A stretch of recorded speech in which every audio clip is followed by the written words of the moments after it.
ಈ ಪ್ರಕಾರವಾಗಿ ಶನಿದೇವರಲ್ಲಿ ಹಿರೇಲಿಂಗನು ವರವನ್ನು ಬೇಡುತ್ತಾ ಧರೆಯಲ್ಲಿರುವ ಮಾನವರಿಗೆ ಕಾಡಬೇಡವೆಂದು ತಪ್ಪು ಮಾಡಿದರು ಮಕ್ಕಳ ಅಂದದಿ ಕ್ಷಮಿಸಿ ಕಾಯಿರೆಂದು ಬೇಡಿಕೊಳ್ಳಲು ಶನಿದೇವರು ಏನೆಂದು ಅಭಯವ ಕೊಡುತ್ತಿದ್ದಾರದಿಂತನೇ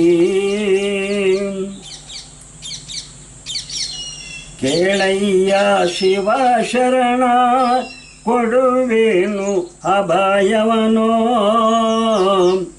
ನಿನ್ನ ನೆನದವರಿಗೆ ನಾನು ಕಾಡೇನು.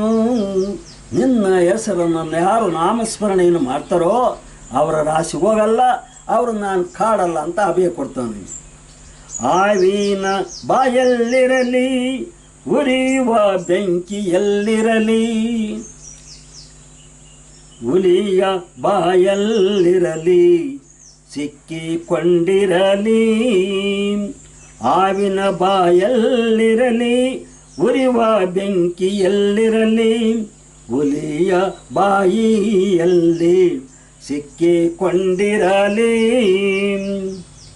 ನಿನ್ನ ತಂದೆ ತಾಯಿಯ ಹೆಸರ ನೆನೆದರೆ ಸಾಕು, ನಿನ್ನಾಣೆ ಅವರನ್ನು ಪಾರು ಮಾಡುವೇನು. ನೋಡಪ್ಪ, ನಿನ್ನ ನಾಮಸ್ಮರಣೆಯನ್ನು ಮಾಡಿದರೆ ಸಾಕು, ಹರಿಯುವ ನೀರಿನಲ್ಲಿರಲಿ ಉರಿಯುವ ಬೆಂಕಿಯಲ್ಲಿರಲಿ ಆರ್ಭಟಿಸಿ ಬರುತ್ತಿರುವ ಉರಿಯ ಬಾಯಿನಲ್ಲೇ ಸಿಕ್ಕಿಬಿಟ್ಟರು. ಅವರನ್ನು ಜೀವ ಅಪಾಯದಿಂದ ಪಾರು ಮಾಡ್ತೀನಿ ಅಂತ ಅಭಯ ಕೊಟ್ಟ.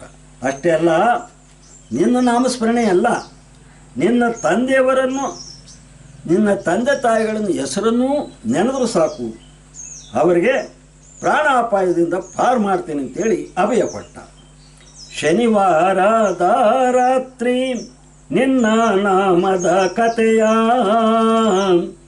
ಶನಿವಾರದ ರಾತ್ರಿ ನಿನ್ನ ನಾಮದ ಕಥೆಯ ಪೂಜಿಸಿ ಓದುವರಿಗೆ ಸಂಪತ್ತ ಕೊಡುವೆ. ನಿನ್ನಯ ಕಥೆಯನ್ನು ಭಕ್ತಿಯಿಂದ ಕೇಳಿದರೆ ಸರ್ವ ರೋಗಗಳನ್ನು ಗುಣಪಡಿಸುವೇನು. ನಿನ್ನಯ ಕಥೆಯನ್ನು ಕೇಳಿದ ದೀನರು ಧನಿಕರಾಗುವರಯ್ಯ, ಧರೆಯಲ್ಲಿ ಕೇಳೋ. ನಿನ್ನ ಕಥೆಯನ್ನು ಮನಬಿಟ್ಟು ಯಾರು ಕೇಳ್ತಾರೋ ಅವರು ಬಡವರಾಗಿದ್ದರು ಕುಬೇರರಾಗ್ತಾರೆ, ಧನಿಕರಾಗ್ತಾರೆ ಅಂತ ಅಭಯ ಕೊಟ್ಟ. ಪಾಪಿಗಳು ಕೇಳಲು ಪುನೀತರಾಗುವರು. ಈ ಭೂಮಿಯಲ್ಲಿ ಮಾಡಬಾರದು ತಪ್ಪುಗಳನ್ನು ಮಾಡಿ ಕಡು ಪಾಪಿಗಳಾಗಿದ್ದರೂ ಕೂಡ ನಿನ್ನ ಕತೆ ಕೇಳಿದರೆ ಪುನೀತರಾಗ್ತಾರೆ. ಯೋಗಿಗಳು ಕೇಳಲು ಭೋಗಿಗಳಾಗುವರು. ಇಲ್ಲಿ ಪಾಪಿಗಳು ಕೇಳಿದರೂ ಪುನೀತರಾಗ್ತಾರೆ, ಯೋಗಿಗಳು ಕೇಳಿದರೂ ಕೂಡ ಭೋಗಿಗಳಾಗ್ತಾರೆ. ಅಂದರೆ ನಿನ್ನ ಚರಿತ್ರೆಯನ್ನು ಕೇಳಿದರೆ, ಮನವಿಟ್ಟು ಪೂಜಿಸಿದರೆ, ಶನಿವಾರದ ರಾತ್ರಿಯಲ್ಲಿ ಪಠಣ ಮಾಡಿದರೆ, ನಿನ್ನ ಮತ್ತು ನಿನ್ನ ತಂದೆ ತಾಯಿಗಳ ನಾಮಸ್ಮರಣೆಯನ್ನು ಮಾಡಿದರೆ ಯೋಗಿಗಳು ಕೂಡ ಧನಿಕರಾಗ್ತಾರೆ, ಶ್ರೀಮಂತರಾಗ್ತಾರೆ, ಆಗರ್ಭ ಶ್ರೀಮಂತರಾಗ್ತಾರೆ ಅಂತ ಹೇಳ. ನಿಮ್ಮಗಳ ಕೀರ್ತಿಯು ಧರೆಯಲ್ಲಿ ಬೆಳಗಾಲಿ ಎಂದು ಹೇಳಿದ ಶನಿಯು ಅದೃಶ್ಯನಾಗೇ. ಹಿರೇಲಿಂಗನಿಗೆ ವರವನ್ನು ಕೊಟ್ಟ ತಕ್ಷಣ ನಿಮ್ಮ ಕೀರ್ತಿ ಈ ಜಗತ್ತಿನಲ್ಲಿ ಸೂರ್ಯ ಚಂದ್ರ ಇರೋವರೆಗೂ ಕೂಡ ನಿಮ್ಮ ಕೀರ್ತಿ ಬೆಳಗಲಿ ಅಂತ ಹೇಳಿಬಿಟ್ಟು ಶನಿದೇವರು ಮಾಯವಾಗ್ಬಿಟ್ಟ.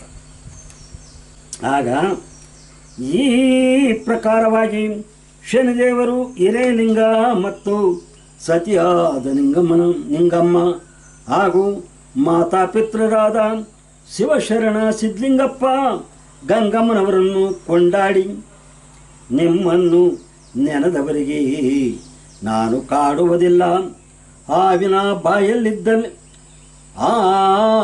ಬಾಯಲ್ಲಿರಲಿ ಹರಿಯುವ ನೀರಿನಲ್ಲಿರಲಿ, ಉರಿಯುವ ಬೆಂಕಿಯಲ್ಲಿರಲಿ, ಉರಿಯ ಎಬ್ಬುರಿಯ ಬಾಯಲ್ಲಿ ಸಿಕ್ಕಿಕೊಂಡಿರಲಿ, ನಿನ್ನ ತಂದೆ ತಾಯಿಗಳ ಹೆಸರನ್ನು ನೆನೆದರೆ ಸಾಕು, ಪ್ರಾಣಾಪಾಯದಿಂದ ಪಾರು ಮಾಡುವೆನು. ಅಲ್ಲದೆ ನಿನ್ನ ಕಥೆಯನ್ನು ಶನಿವಾರದ ರಾತ್ರಿ ಭಕ್ತಿಯಿಂದ ಓದಿ ಪೂಜಿಸಿದವರಿಗೆ, ಕೇಳಿದವರಿಗೆ ಭೋಗ ಸಂಪತ್ತು ಕೊಡುವೆ, ಪುತ್ರ ಸಂತಾನ ನೀಡುವೆ. ನಿನ್ನ ಕತೆ ಕೇಳಿದ ದೀನರು ಧನಿಕರಾಗುತ್ತಾರೆ, ಪಾಪಿಗಳು ಪುನೀತರಾಗುತ್ತಾರೆ, ಯೋಗಿಗಳು ಭೋಗಿಗಳಾಗುತ್ತಾರೆ. ನಿಮ್ಮ ಕೀರ್ತಿ ಜಗದಲ್ಲಿ ಬೆಳಗಲಿ.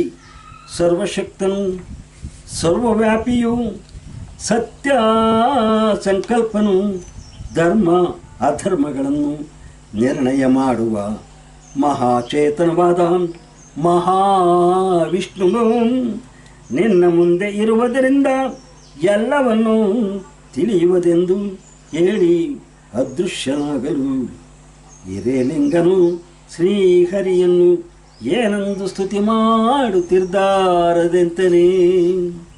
ಶ್ರೀಕೃಷ್ಣ ಪರಮಾತ್ಮನನ್ನು ಕಡೆ ತಿರುಗಿ ಎಲ್ಲವನ್ನು ಕೇಳಿ ಬೇಡಿ ಪುನೀತನಾಗುವಂತ ಹೇಳಿಬಿಟ್ಟು ಶನಿದೇವರು ಮಾಯವಾಗ್ತಾರೆ. ಆಗ ಶ್ರೀಮನ್ನಾರಾಯಣ ಕಡೆ ತಿರುಗವನೇ ಆ ಶ್ರೀಮನ್ನಾರಾಯಣನ ಅವತಾರನೂ ಇಲ್ಲಿ ಹೇಳ್ತಾನೆ. ಏನು ಹೇಳ್ತಾ ಹೇಗೆ ಹೇಳ್ತಾನೆಂದರೆ,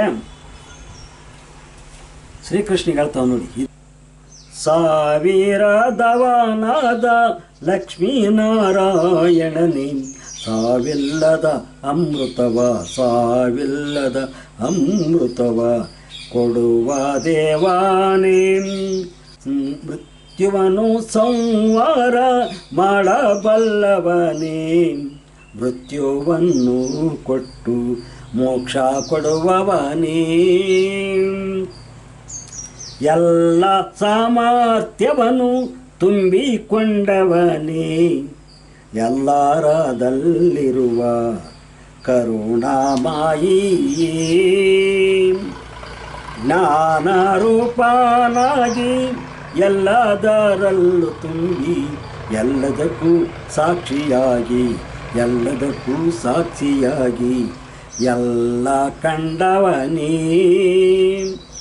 ಎಲ್ಲರಿಗೆ ಎಲ್ಲವನ್ನು ನೋಡುವ ಶಕ್ತಿಯ ಕೊಟ್ಟು ಎಲ್ಲರಿಗೆ ಎಲ್ಲವನ್ನು ನೋಡುವ ಶಕ್ತಿಯ ಕೊಟ್ಟು ಜಗದ ರಕ್ಷಕನಾದ ಜಗದ ರಕ್ಷಕನಾದ ಚಕ್ರಧಾರಿಯೇ,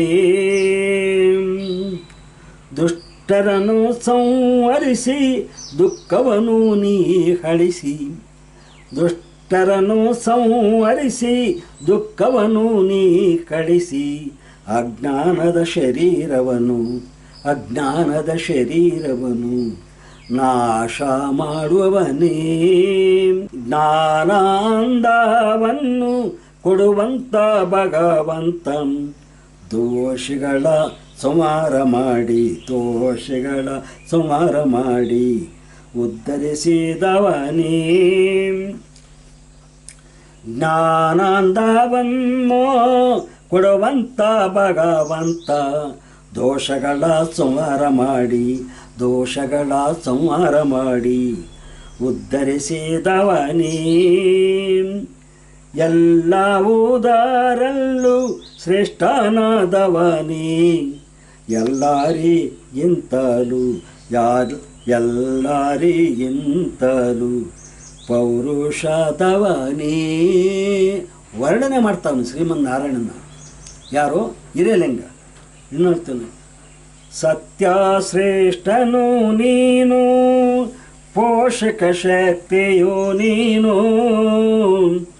ಪಂಚಭೂತಗಳನ್ನು ಬೆರಸಿದ ಮಹಿಮಾ, ಜಗವ ಸೃಷ್ಟಿಯ ಮಾಡಿ ಆಡಿಸಿದಾತನು, ಶಂಕು ಚಕ್ರಧಾರಿ ಲಕ್ಷ್ಮೀ ವಲ್ಲಭನೋ, ಜೀವಗಳನ್ನು ಮಮತೆಯಿಂದಲೇ ಬೆಸೆದು ಬಾಂಧವದ ಬೆಸುಗೆಯನ್ನು ಬೆಸದವನಾದೇ. ವಿಶ್ವದಲ್ಲಿರುವಂಥ ಆಕಾಶ ಕಾಯಗಳ ವಿಶ್ವದಲ್ಲಿರುವಂಥ ಆಕಾಶ ಕಾಯಗಳನ್ನು ಆಕರ್ಷಣ ಶಕ್ತಿಯಿಂದ ಹಿಡಿದಿಟ್ಟವನಾದೇ. ಸಾವಿನಾಚೆಗೂ ಹೋಗಿ ಮೋಕ್ಷ ಕೊಡುವವನೇ, ಸಾವಿನಾಚೆಗೆ ಹೋಗಿ ಮೋಕ್ಷ ಕೊಡುವವನೇ, ಅಣುರೇಣು ತೃಣದಲ್ಲೂ ಅಡಗಿ ಕುಳಿತವನೇ.